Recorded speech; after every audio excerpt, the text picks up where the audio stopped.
आम आदमी पार्टी के तीनों चेहरे जिनको सामने किया गया था, तीनों के तीनों अभी तक की मिली जानकारी के मुताबिक ट्रेल कर रहे हैं, चाहे वो ईशुदान गढ़वी हो खंबालिया से, गोपाल इटालिया हो, अल्पेश कटीरिया हो।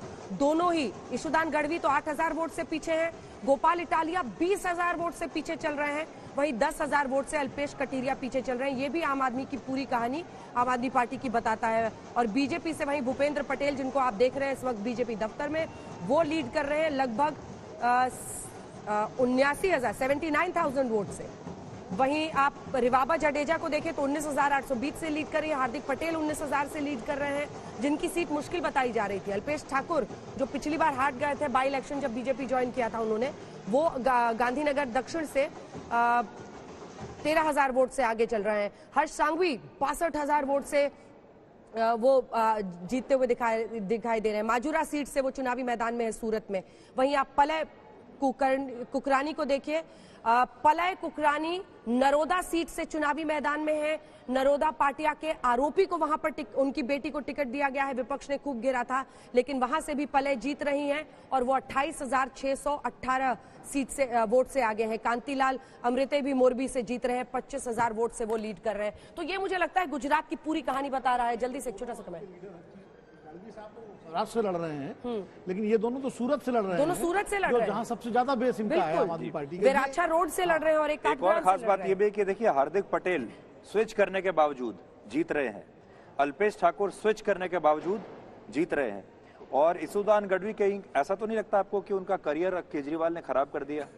मीडिया में ही रहते तो शायद ज्यादा ठीक रहते। सवाल मैंने पूछा भी था कि आपको एंकर से खास लगाव है, पार्टी में शामिल करते हैं, लेकिन फिर वैसे ही रास्ता भी बाहर का दिखा। भारतीय जनता पार्टी के साथ ही जुड़कर वो आगे बढ़ाना चाहेंगे और ये नतीजा साफ है कि गुजरात की जनता भारतीय जनता पार्टी के साथ थी और आगे भी भारतीय जनता पार्टी के साथ रहेगी। मोदी का चेहरा भी पूरे डेफिनेटली यस बिकॉज जिस हिसाब से सर ने उनका जो रोड शो चला, ठीक है, 32 या 35 किलोमीटर तक का जो रोड शो था, और गुजरात की जनता पर जो हमारे प्रधानमंत्री जी का एक इम्पैक्ट रहा है, वो सीएम से लेके पीएम तक अभी तक उत्तरोत्तर उसमें जो बढ़त है, लोगों की जो एक लोक चाहना है, सिर्फ गुजरात ही नहीं, आप विश्व में देखे जहां जहां भी गुजराती है तो एक मोदी जी की जो एक अमिट छाप है लोगों के दिल में, तो वो कहीं ना कहीं उसकी जो एक इम्पैक्ट है वो होना जाहिर सी बात है। 150 से ऊपर बीजेपी जा रही है, पाथ ब्रेकिंग विक्ट्री कहा जाएगी पूरे गुजरात में। क्या बीजेपी अब कांग्रेस खत्म हो गई है? देखिए, मैं भारतीय जनता पार्टी की तरफ से तो डेफिनेटली कहूंगी कि हम विकास की यात्रा में आगे बढ़ना चाहते हैं। गुजरात का जो मॉडल है उसमें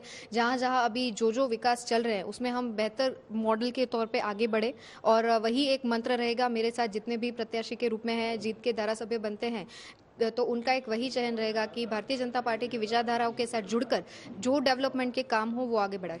पूरा साथ।